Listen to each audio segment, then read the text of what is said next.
पुराणों के अनुसार भगवान कृष्ण द्वैपायन व्यास के द्वारा रचित इतिहास पुराण के प्रमाण के अनुसार भगवान श्री राम का आविर्भाव इस वर्तमान चतुर्युगी के त्रेता में नहीं हुआ।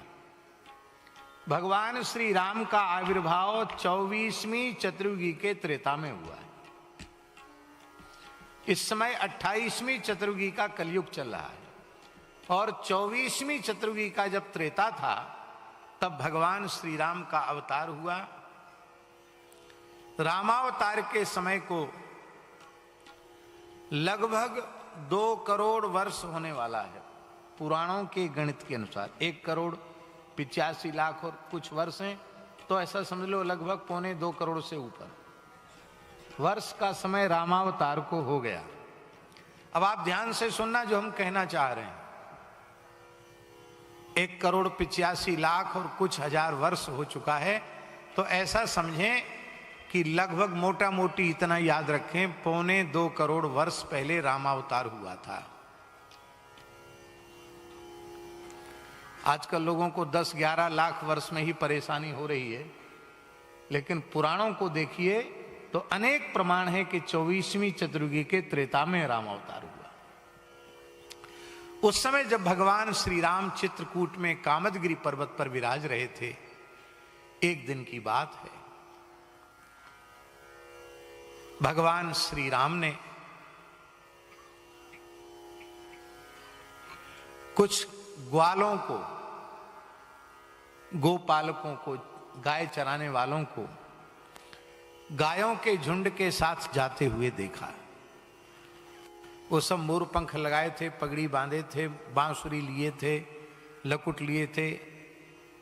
और आपने देखा होगा आज भी गांव की संस्कृति में चरवाहे बिना सिखाए किसी के बांसुरी बजाते, आज भी संस्कार ऐसा है। तो बांसुरी लेकर के घुंघची और वन्य पुष्पों का श्रृंगार ये सब धारण करके गायों को लेकर जा रहे थे। लक्ष्मण जी कंदमूल फल लेने के लिए गए हुए थे। श्री किशोरी जी के सहित रघुनाथ जी विराज रहे थे। अकस्मात उन ग्वाल वालों को गायों के झुंड को ले जाते हुए देख करके भगवान श्री राम बहुत आनंदित हो गए। मंदस्मित तो सदा उनके मुखारविंद पर शोभायमान रहता ही है। आज वह आनंदातिरेक में अपने को रोक नहीं पाए और वे बहुत प्रसन्नता पूर्वक हंसने लगे। तो श्री किशोरी जी ने पूछा कि भगवान, मंदस्मित तो उस समय भी आपका था जब राज्याभिषेक के बाद वनवास की घोषणा होगी, उस समय आप मंद मंद मुस्कुरा रहे थे।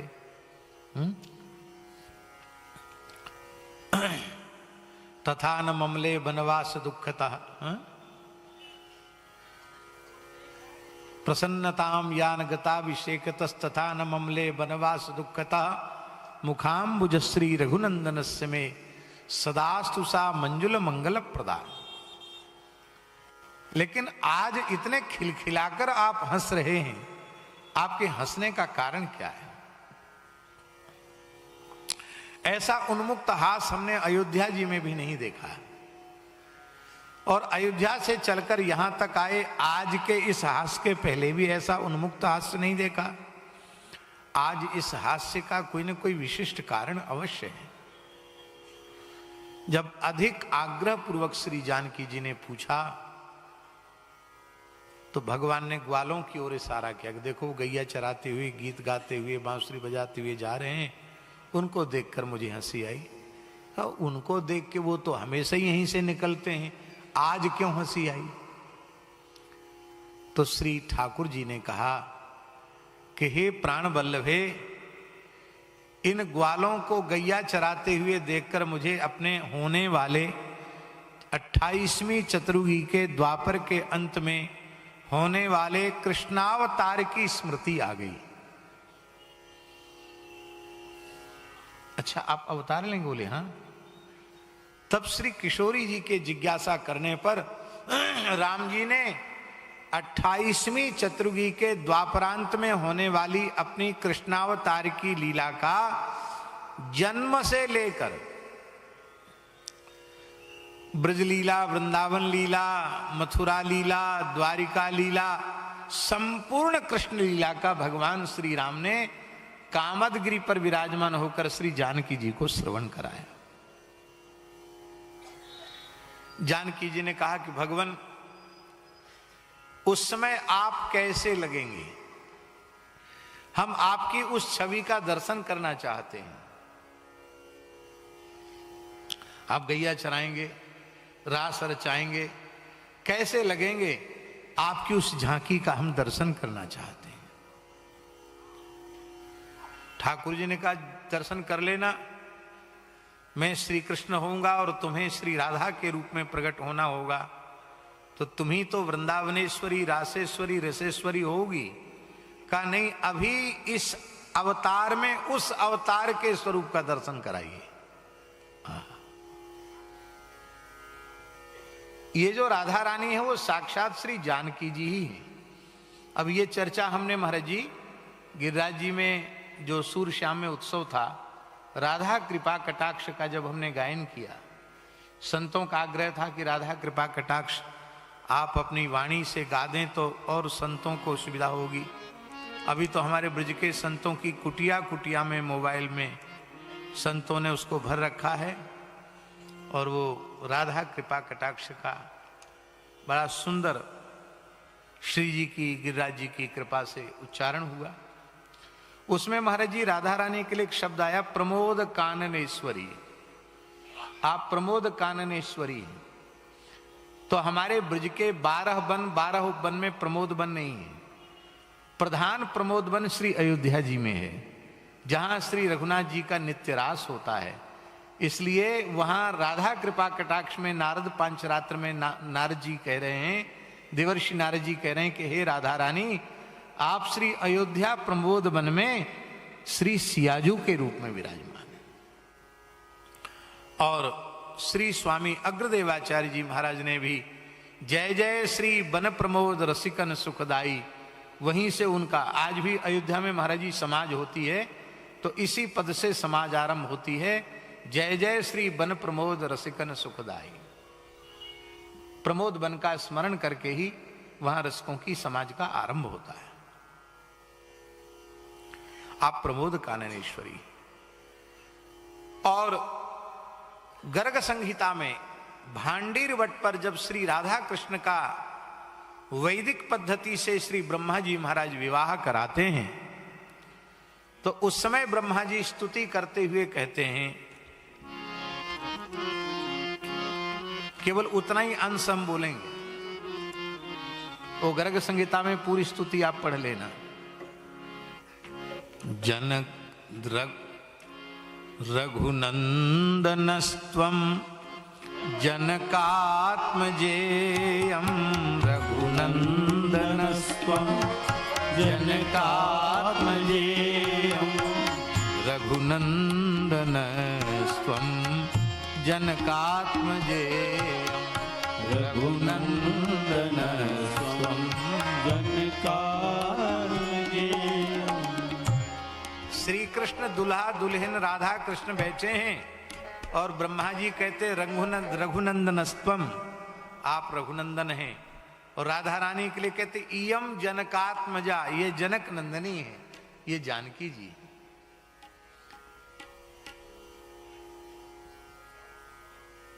वस्तुतः सैद्धांतिक रूप से भगवान 10-20 हो नहीं सकते,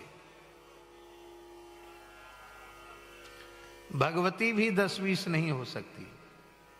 एक शक्तिमान है और एक ही शक्ति है। महाराज जी भगवान सर्व समर्थ हैं, हम सब मानते हैं, किसी को कोई शंका संदेह नहीं, किसी को नहीं। लेकिन सर्व समर्थ भगवान अपने जैसा दूसरा भगवान बनाने में समर्थ नहीं है। दूसरा भगवान नहीं बना सकते। सर्व समर्थ हैं, कोई कमी नहीं उनके सर्व सामर्थ्य में, पर वो दूसरा परमात्मा नहीं बना सकते, क्योंकि वेद भगवान कहते हैं एक मेवाद्वितीयम, वह एक अद्वितीय है।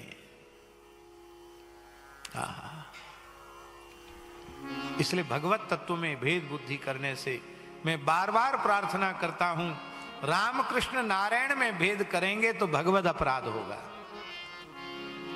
और रामकृष्ण नारायण के उपासकों में भेद करेंगे तो वैष्णवापराध होगा, आचार्यों में भेद करेंगे तो आचार्यापराध होगा, और यही अपराध जीव को भगवान के चरणों तक नहीं पहुंचने देता।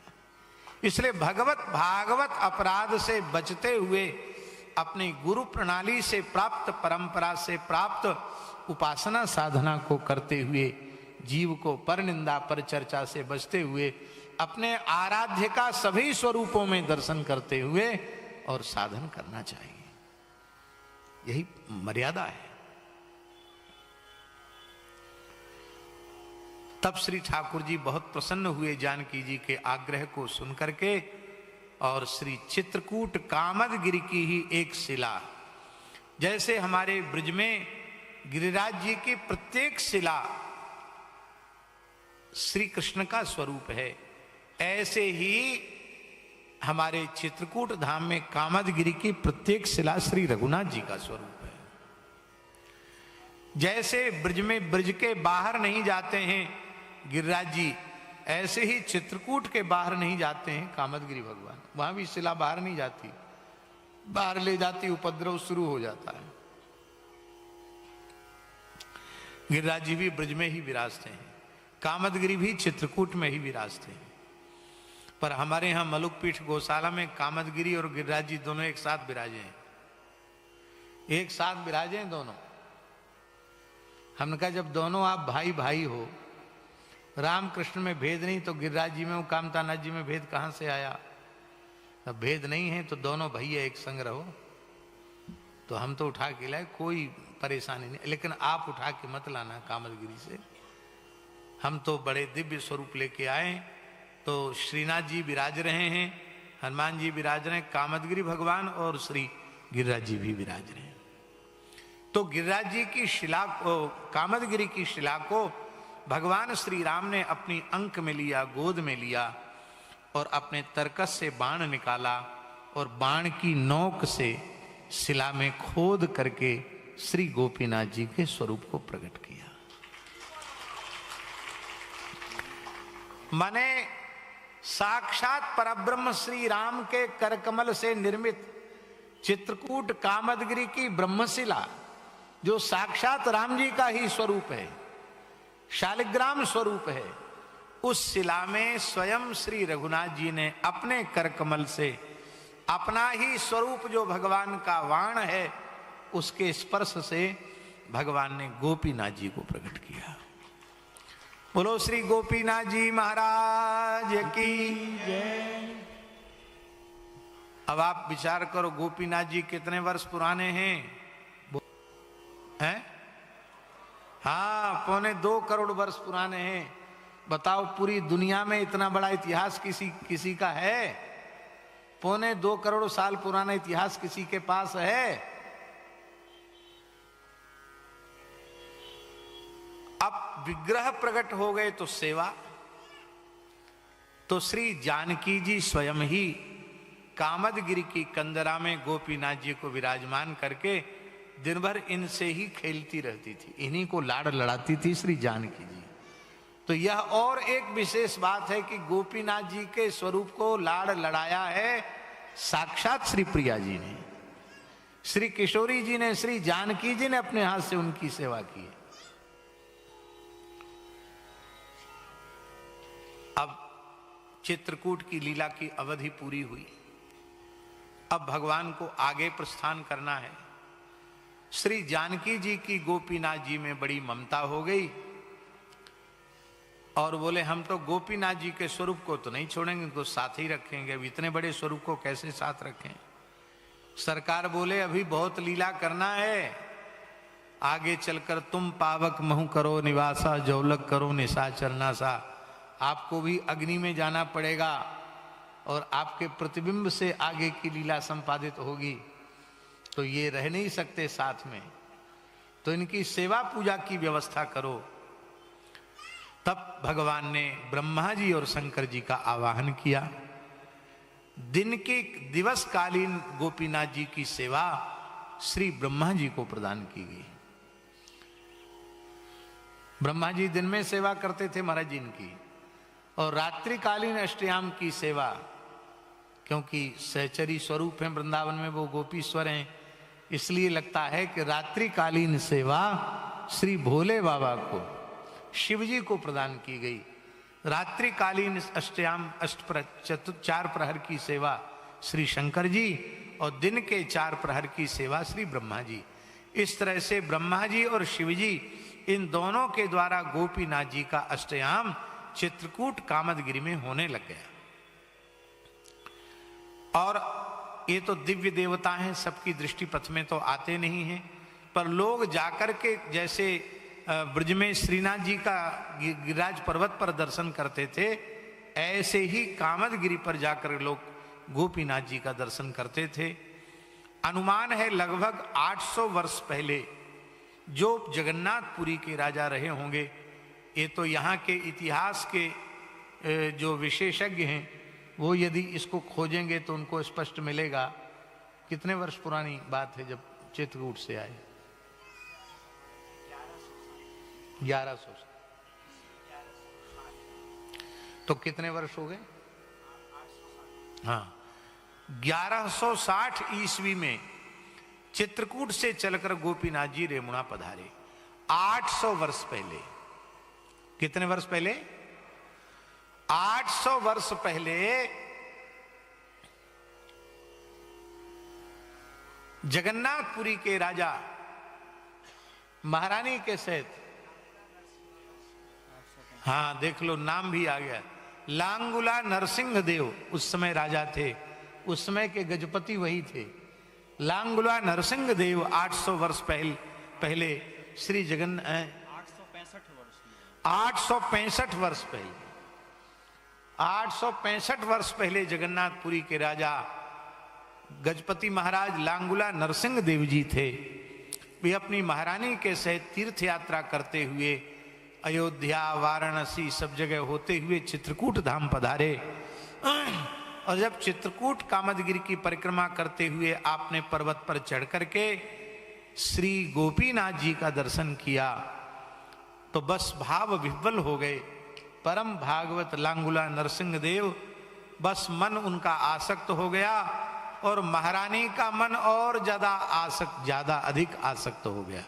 हमारे पूज्य गुरुदेव भक्तमाली जी महाराज कहते थे कि जहां दंपति भक्त हैं, पति पत्नी दोनों भक्त हैं, उनमें पति की भक्ति से पत्नी की भक्ति सर्वत्र अधिक है।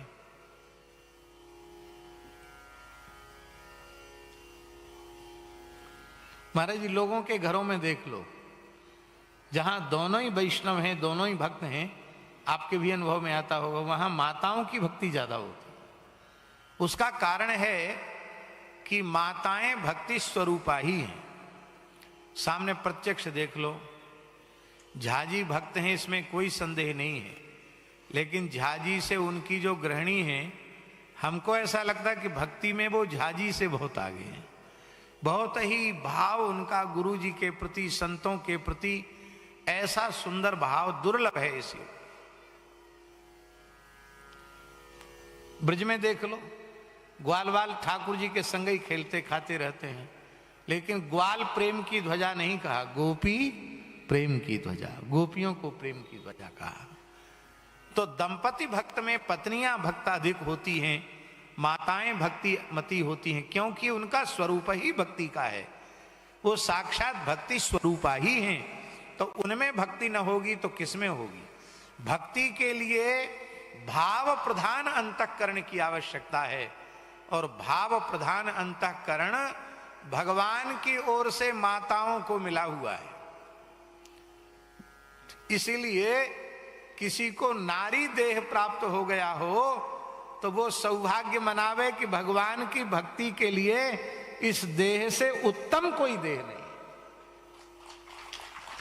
यही कारण है कि उस रसरूपा प्रेम लक्षणा रागानुगा भक्ति की प्राप्ति की कामना से पुरुष भाव में जन्मे संत भी कोई गोपी बनना चाहते हैं, कोई सखी बनना चाहते हैं, कोई सहचरी बनना चाहते हैं, कोई मंजरी बनना चाहते हैं।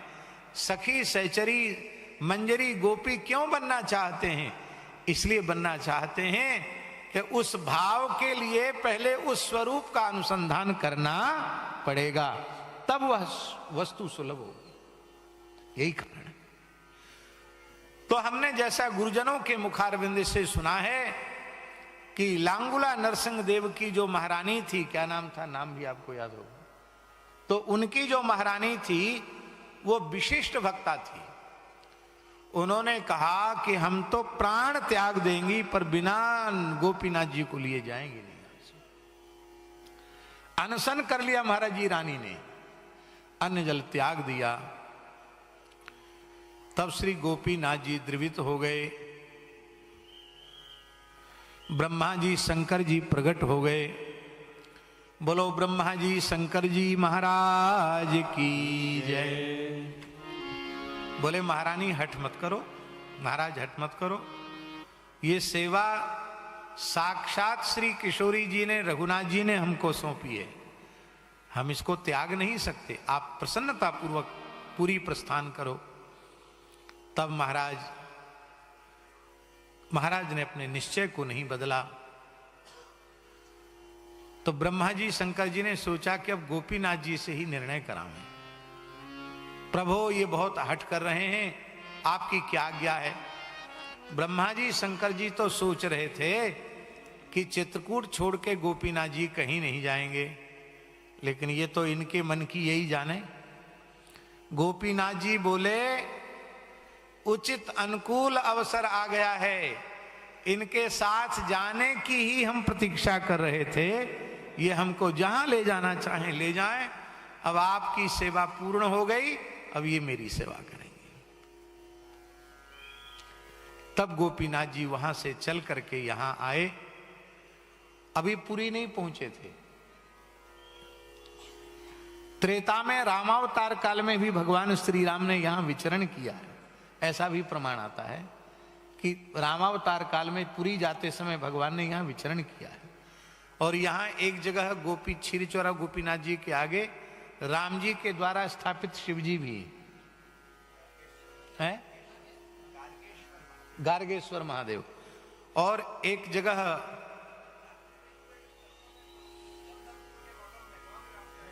राम जी आए थे चंदनपुर के बगल में, हाँ आश्रम है। और वहां एक जगह श्री जानकी जी ने अपने केस धोए थे, वो भी एक जगह वहां रेमुणा के पास में बताते हैं,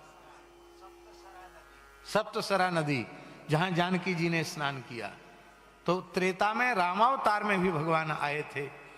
वहां जैसे ही गोपीनाथ जी पहुंचे तो श्री गोपीनाथ जी ने वहां गायों को देखा, ग्वालों को देखा, तो बोले ये गुप्त वृंदावन है। क्या कहा? ये गुप्त वृंदावन है। महाराज जी हम लोग गुप्त वृंदावन में बैठे हैं, ये पूरा क्षेत्र गुप्त वृंदावन है। और गुप्त वृंदावन नहीं, अब तो हम कहेंगे ये प्रकट वृंदावन है। प्रकट वृंदावन क्यों है? क्योंकि एक न्याय है, जहां राम तहां अवध निवासु,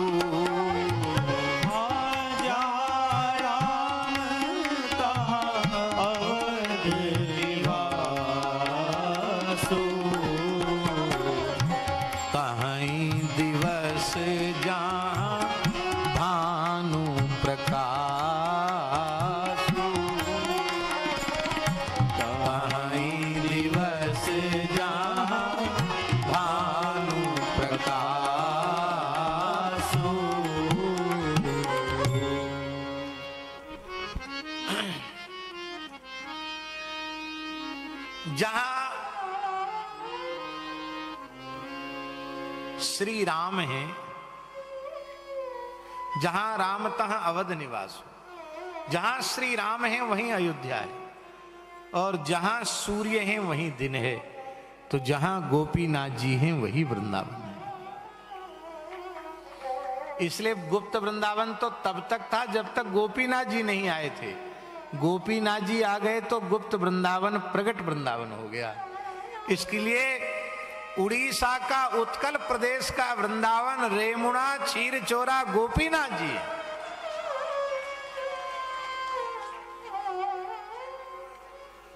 हाँ, साक्षी गोपाल जी भी वृंदावन से आए हैं। बोलो भक्तवत्सल भगवान की। लांगुला नरसिंह देव जी ने बहुत बड़ी भूमि भगवान गोपीनाथ जी के राग भोग के लिए प्रदान की।